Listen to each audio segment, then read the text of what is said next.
Hello, my name is Robert Lark, and this is my presentation on melodic improvisation, creativity within reach, and this is a curriculum that I designed.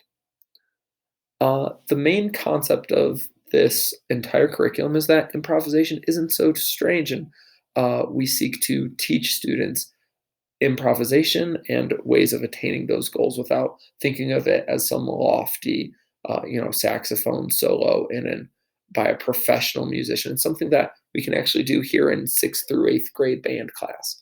Um, Teaching these skills, I look to teach not only how to be able to improvise in a confident manner, but teaching independence and self confidence through giving those students the knowledge and expertise to feel that they have those things. It can be a hard thing for a student to feel confident and independent in their own musical ability, but through giving them carefully scaffolded difficulty levels of improvisation, things that are attainable for them that they can feel successful in, will really lead to a lot of independence and self confidence.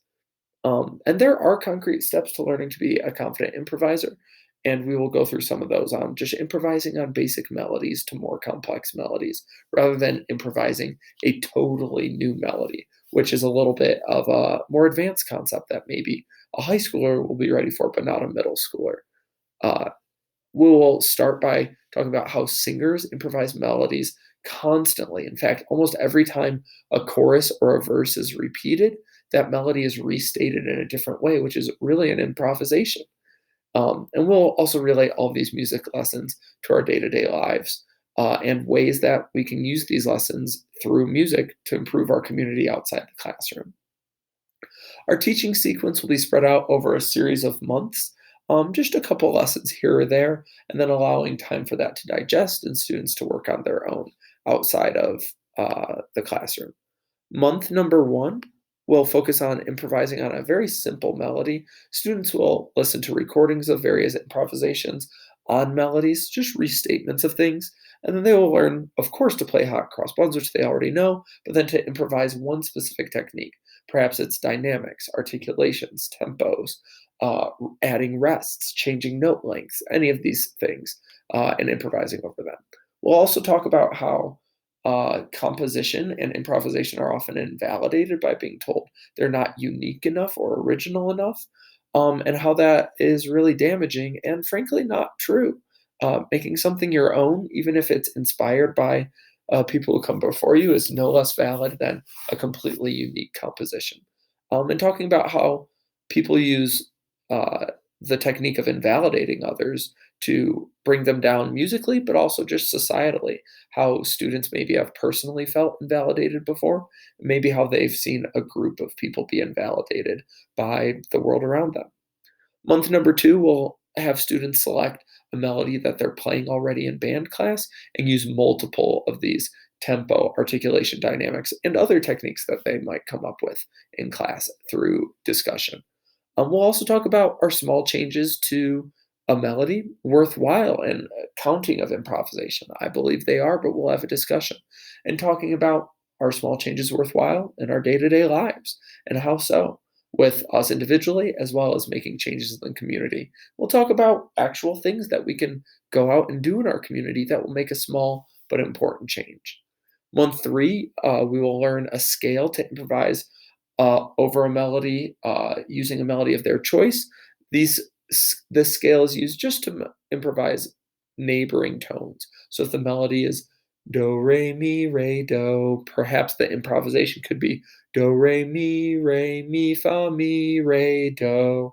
Just adding a couple neighboring tones to make them feel more confident changing their notes. We'll also talk about how music and improvising communicates a different emotion and message.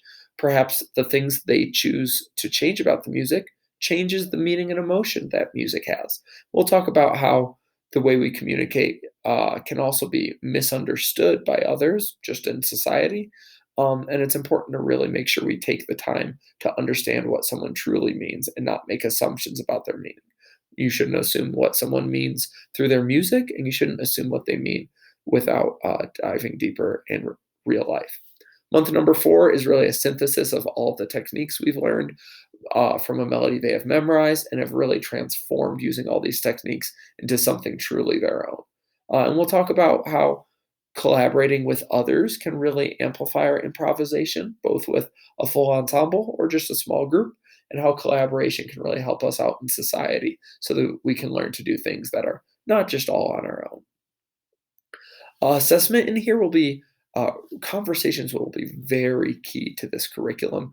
Both introducing the concepts, talking about things before we do them, and how to go about them, and answering questions about feeling maybe uncertain about doing something other than just reading notes on the page, improvising our own melodies. We'll also talk about collaborating different ideas for how to make that happen, and we'll debrief afterwards how we feel that went, how we can be more successful in the future musically, and how we can create action in our community to actually take these lessons of being misunderstood and making small changes and actually go about our day to day, either families, communities, neighborhoods, and make those changes through actual action. We'll also have journals that will be assessed just on participation to track student emotion on their musical abilities, musical growth, how much confidence and independence they feel they have through these lessons, and how they feel about the various real life lessons that they're learning and connecting it to their outside life. Perhaps a student might not feel confident to talk in class, but they feel more confident to journal and writing. We'll also use self-recordings of improvised melodies, and talk about, are you playing what you set out to do? If you intended on making sure you really messed with tempo and dynamics, did you actually do that when you go back and watch your own video? Or did you kind of ignore that? Or did you maybe do 4 or 5 improvisational techniques when you only meant to do 1 or 2? And have students self-assess and self-grade, and allow them to repeat these recordings so that they can feel confident in what they do and give them extra practice. Some important literature that was influenced this curriculum was Love's book on where she references abolitionist teaching. She discusses how to abolitionist teaching seeks to resist, agitate, and tear down the educational survival complex through teachers who work in solidarity with their schools. Um, this is a community to achieve incremental changes in the classroom. Uh, there's so many different aspects to abolitionist teaching. It's hard to define using just one phrase or word, but really making sure to connect things to students' day-to-day lives and disrupt what they think a normal, maybe white-centered classroom is. Speaking of decentering whiteness, Lee's article that we read earlier this class also discusses this, and it talks about the Hmong population in the high school and how they have diversity days as well as Fine Arts Week.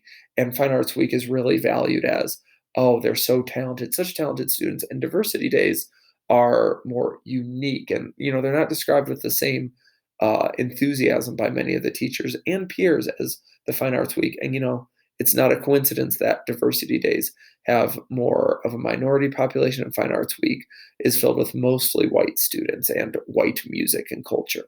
And just the way that this kind of permeates our everyday educational classroom, and making sure that that is in our mind and we're naming that while we're teaching this curriculum so that we make sure we are not perpetuating those same things, and we really give all students an equal voice, and we build them up and value each of their works as a truly talented way, not just a unique or strange way.